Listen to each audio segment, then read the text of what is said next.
Magandang umaga po sa inyong lahat. Ito po si Dr. Jeff Ho. Patuloy po natin yung ating live consultation dito po sa ating clinic. Nasa harap po natin ang isang pasyente. Edad po ay 32. Okay. Sige. Anong pong trabaho ninyo? Sa office or Office po. office employee? It's Monday to Friday or Monday to Saturday? Monday to Friday. So, ang problema po natin ngayon ay Masakit yung lalamunan. sakit ang lalamunan. Sa Bisaya, sakit ang tutunlan. Sa English, sore throat. Okay. Ilan araw na po yung sore throat ninyo? Since 30 po. 30, 31, 1, 2, 3. Day 5 na. May fever po kayo? May lagnat? Nato fever po. Okay. Kailan kayo nag-fever? Nung 31 na. 31. One day lang. Opo. Okay. One day, 31. After 31, wala ka ng fever. Pero patuloy pa rin yung sore throat ninyo. Tapos Makati na yung ilong. Makati ng ilong. Okay. Tapos may phlegm na yellow. Ano? Yellow ang phlegm. May ubo rin po kayo. Parang Okay. So, may sore throat pa rin kayong hanggang ngayon. Oo, parang paubo na siya po. Okay. So, anyway, pag maglunok po kayo, masakit po? Hindi. Hindi naman masyado. So, mukhang ang infection po ay nag-umpisa sa ilong, itchy ang nose, no? Opo. Then, medyo yung discomfort niyo sa lalamunan at ngayon po, may ubo na po kayo. Nang fever kayo for one day lang, no? Tapos may konting joint pain. Joint pain, okay. So, anong oras pala kayo natulog bago kayo nagkalagnat or sore throat? 10, 10 p.m. or 11 p.m. Ito po ay nangyari before New Year? Yes. Okay.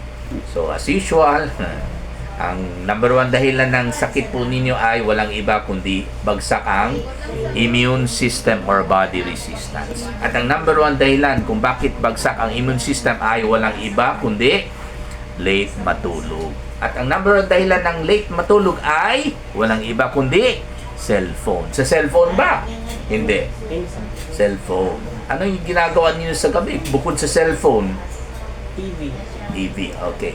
So, kailangan ang tao matulog after dinner, ha? Para hindi magkakasakit, ha?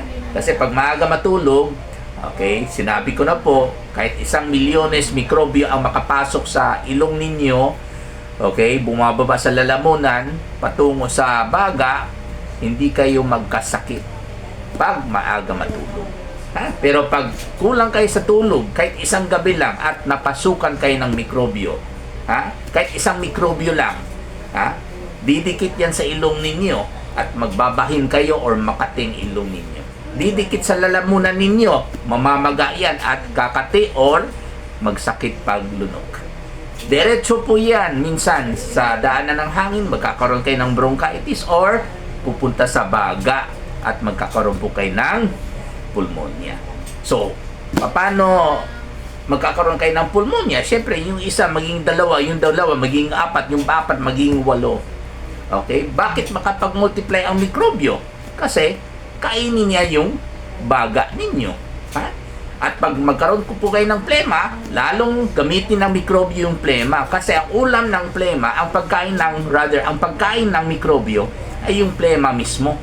Yun po ang nagpaparami sa mikrobyo. Ha? Biro mo, every 15 minutos, ang isa maging dalawa, ang dalawa maging apat. Kumbaga, yung isang mikrobyo today ay magiging 1 million bukas. Yung 1 million bukas na mikrobyo ay magiging bilyones po yan. Kaya po, pag ang infection po ninyo ay napabayaan na for 5 days, medyo mag-ingat na po tayo. Lalo pag bumalik yung pangalawang lagnat. Ayan. Yung unang araw ng lagnat niya, ay dahil po sa namamaga yung ilong niya, kaya makati, namamaga yung lalamunan niya, kaya meron siyang sore throat, at namamaga yung daanan ng hangin niya, if not yung lungs niya mismo, or pneumonia, kaya nakakaroon po siya ng ubo.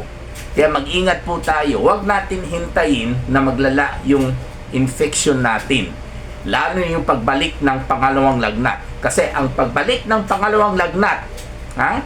Ang ibig sabihin niyan, nakatawid na po yung mikrobyo galing sa baga, nakatawid na po sa dugo or circulation ng baga.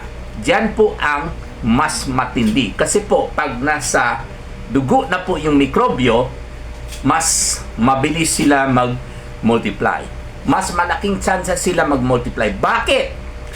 Ngayon po ang pagkain hindi na po plema. Ang pagkain ng mikrobyo ngayon ay dugo mismo. Ang dugo kasi, sustansya po yan para sa mikrobyo.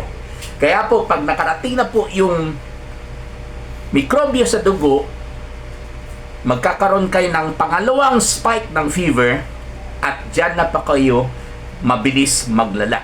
Kumbaga, magkakaroon kayo ng bacteremia, which is the presence of bacteria in the blood, and later on, magkakaroon kayo ng pinakamatindi ng stage ng infection, which is what you call sepsis. At mamamatay po kayo ng septic shock. Okay? So, huwag tayo maghintay na maglala yung lagnat or yung ubo ninyo bago kayo magpa-check up. Sa unang pangalawang araw pa lang ng lagnat or yung ubo, kailangan magpa-check up na po kayo. Maraming salamat po.